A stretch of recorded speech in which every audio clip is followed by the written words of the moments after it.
Yeah, so as we try to reestablish this draft, I'd say when we do get in, KEYD, get rid of Assassins. I'm just so happy that the amount of maybes that we have in the game, that even the players are like, you're gonna have a huge surprise. We're not even gonna show you the draft. We're gonna go into the game first, and then everyone will be just like, wow, maybe. Comedy. Maybe it's good. Maybe it's bad. It's comedy. Oh, but there you go, ladies and gentlemen. We're going to get straight into the game instantly here for the final game of the Group of Death here for KEYD. They have the Esmeralda, Matilda, Yisun, Shin, Lunox, and Selena. For the side of Onic PH, they've drafted for the Popo and Koopa, Rafaela, now with the Farsa. Going in with the Amon in the jungle position, and also Larsky using that Uranus. Oh, I'm surprised. Honestly, did not expect to see the Uranus out. And this was one hero I was hoping that will pull through, and that is the Esmeralda. But we must acknowledge as well, on the side of KEYD right now, there is a comfort hero, a notorious hero on one of their star players, and that's Luis on his trademark, Luis Nox. Luis on his Lunox Yeah, right there. no, legit. Like, there are stories told of this Lunox in MPL Brazil wherein teams would just ban it out straight up, like, don't give it to Luis.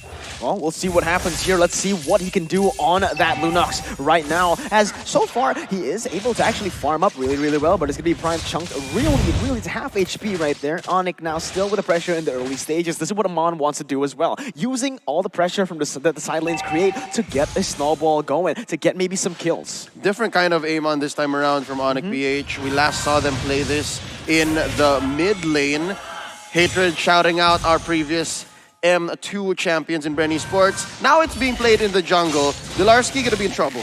Yeah, Larsky in a bit of a pickle right now, still able to get away. Now gets his ultimate, so the consecration is ready. It's going to be really hard to get a kill onto Larsky, and that's exactly what he knows. He knows the power spike. He is already going to go to cut the wave here with Amon also playing in that bottom side. It's going to be extremely safe, but wait a minute. Onic, they're looking to push every single wave now with the bottom side camped already. It's going to be the Feather Airstrike coming in. Prime forced to back away, and Amon has just been chunking that turtle down, so it's safe to say that the turtle will be taken uncontested for the side of the Onic Philippine team.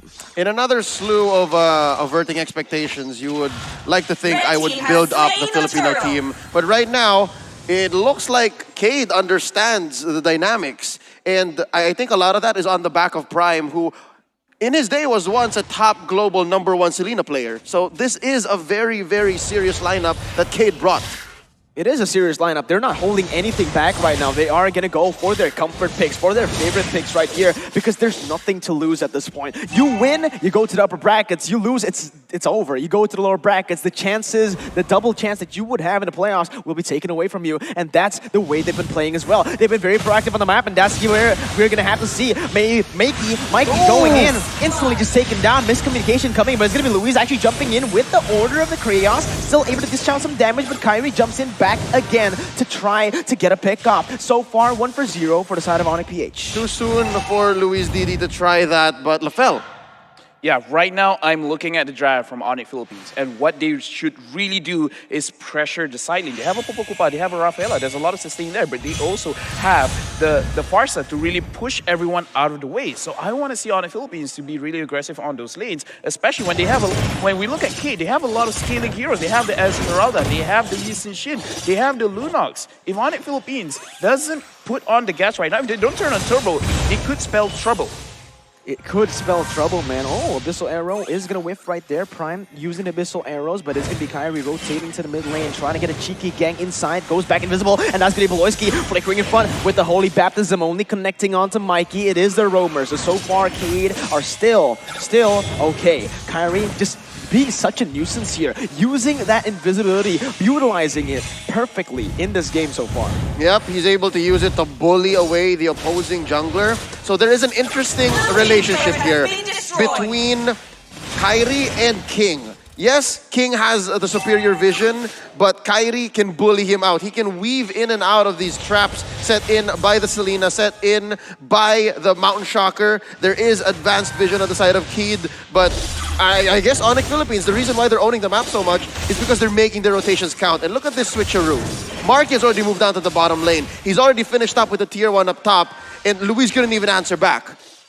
Absolutely, KEYD already now going in again. The setup is just really, really nice. Onic Philippines with the banana split once again, splitting up the map, getting the pressure on that bottom side, and instantly just capitalizing on that. Further airstrike now comes in, only to poke the members from the side of KEYD. And right now, with just one kill, they have been able to get a lot of gold. But actually, KEYD jumps in for some damage onto Takashi. Not going to be able to get that pick off just yet, as both teams are still playing it really, really passively, playing it for the objectives. Popo and Koopa has been chunking that bottom side turret. Love the call that Baloyski or whoever said, Marky, get out of there, there's 4 on the way, but he still fights back. Yeah, he's not scared at all, man. That is what the Popo and Koopa is for here, Lapel, as the items have popped up. Yeah, right now we're looking at Marky. He is, I would say, on the way towards that Blade of Despair. It's going to be a very big item because the damage coming from Biden Koopa is going to be crazy. But KEYD as well, he's already finished his Feather of Heaven. He's pretty okay to fight, but I'm really looking at Onic Philippines right now at the bottom lane. This might be the time they want to turn up the speed. Takashi now caught in a bad situation, still able to run away right now, using the Purify to get away. But on the other side, Blarski is also caught in a little bit of a pickle, but still has that consecration, still has that flicker. Onic Philippines, though, this is what they like to do. The banana split is coming in once again here, getting the second tier turret in the 6th minute of the game. I was about to say, there's so much that Onic PH is working with, and one of the main proprietors, one of the main reasons why is because of the CEO, Delarski up top. He's always been trying to get the attention of KEYD, and finally, they bite and they get something, but at what cost? I'm guessing mid lane turret here. Yeah, they're leaving the Selena in the mid lane. She doesn't have any wave clear whatsoever, and that's going to be Onic Philippines taking the trade, going in for that mid lane turret. It surely is going to be much, much worth it. And there you go, another turret to set up for the next turtle. Onic Philippines, they're just so good at splitting up the map, playing with the pressure, and setting up for objectives. This is Onic at their best. Right now, looking at this game, there's not a lot of deaths, but there's a lot of activities going on. This shows the level of gameplay that they have. Very, very high gameplay. Not looking for kills, objectives. Oh, but wait a minute, Turtle, that's going to be slain right there from the side of KEYD. Able to run away for now, but Mikey's going to get sniped by the Feather Airstrike. 1 for the price of the Turtle. KEYD is able to finally get the second objective of the game. This is still home to these two teams. I honestly have seen a game where KEYD was sitting at like 15 minutes and the score was 2-3. Same I can say for Onic Philippines. I may have casted that game as well, wherein they beat a team and the scoreline was at what, 16 minutes? Same, about 2-3. So these two teams, they know this playstyle very well. They understand what it means to isolate certain members, get out of team fights with just the skin of your hair. And right now, that's what Mikey is doing for KEYD, that guiding wind. That's what Baloyski is doing with that Rafaela using the holy healing. So this is exactly the nature of the beast. This is the kind of environment that these two teams have built for themselves using this draft. Yeah, Onic Philippines' draft right here, they're really good at actually picking off targets as well with the Amon and also just the Farsa to burst in, right? So actually, the Yisun Shin coming in from KEYD, really, really smart choice. Going in for the Mountain Chakra, opening up the map, but this is going to be the Abyssal Arrow actually connecting onto Marky. Look at that. It's going to be everyone following it up, but the stun comes in and the Feather Airstrike will be enough to take Luis down. Marky will be able to pick up the kill. It's going to be Mikey jumping in. The Falling Simon will be able to connect onto 3, but there's no follow-up. King has just joined the fight, and that's 3 members taken now with nothing on the board for KEYD. King joining the fight, that's the M2 logo.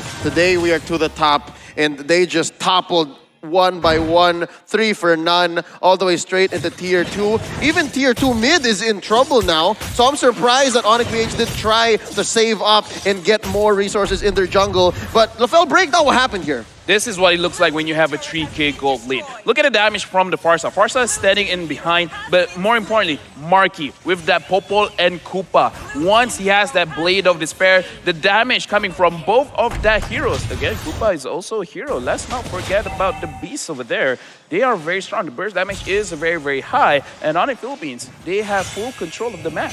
4-turret lead right now for the side of Onic Philippines. That will mean that they will have pressure onto both of the side lanes right now, even in mid lane. They're going to win in pressure everywhere across the map. Only the 2 inhibitor turrets left in those side lanes, and there you have it. With the pressure, insane setup, there's nothing KEYD can do. What they need to do right now is scale up, but do they have that much time? Can I just say how happy I am that Popolin Kupa is finally a marksman?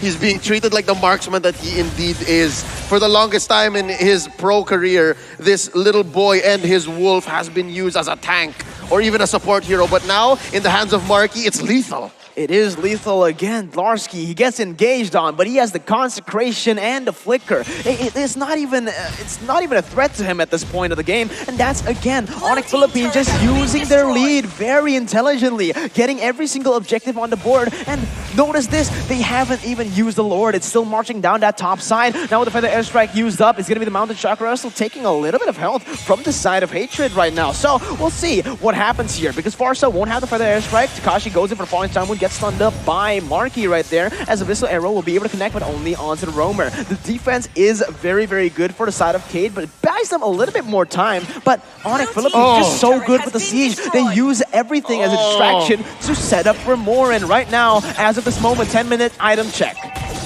Right now, the items are there, but I do have to say, this is the most interesting game of chess that I have ever seen.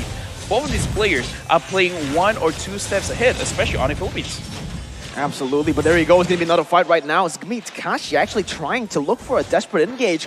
Instantly, Onic Philippines, they know what they're here to do. They didn't want to overcommit into anything, and that was just KEYD missing out on the engage. The fact is they don't need to overcommit. The only really one who's putting his nose where it doesn't belong is Dilarsky, the CEO. He's checking for what he might be able to invest in, and right now it looks like a team fight. It is a team fight, but the airstrike has been popped once again. It deals some damage onto the backside. It's going to be Onic Philippines picking up first blood in this team fight, but we'll have to see what happens next. The turret will go down, and Onic Philippines, they have the lead. They're going to go in all the way, and that's going to be the ball of damage coming in to silence Louise. And that is a 2-for-0 with the inhibitor turrets as well. Onic Philippines are looking scary now, man. Currently, Dilarsky, the CEO, is investing in a hostile takeover. They're using tooth and nail everything they got, their whole kit, to be able to take down turrets and heroes. And there's only 3 defenders left on the side of KEYD. Three defenders left from the side of KEYD. Kyrie jumps in for some damage, able to get one more down, but it is going to be the base picked up. They are going to the upper brackets. Philippines, you have a representative. Again, both of the Filipino teams have made it qualified to the upper brackets. After this, we're going to look at numbers because, again, this is a chess match. Not a lot of kills. A lot of rotation is going on. And the thing is, we did talk about it. Onic Philippines, they have to pick up the pace. They need to force KEYD to follow their own way of playing. And KEYD looks like we don't know what to do.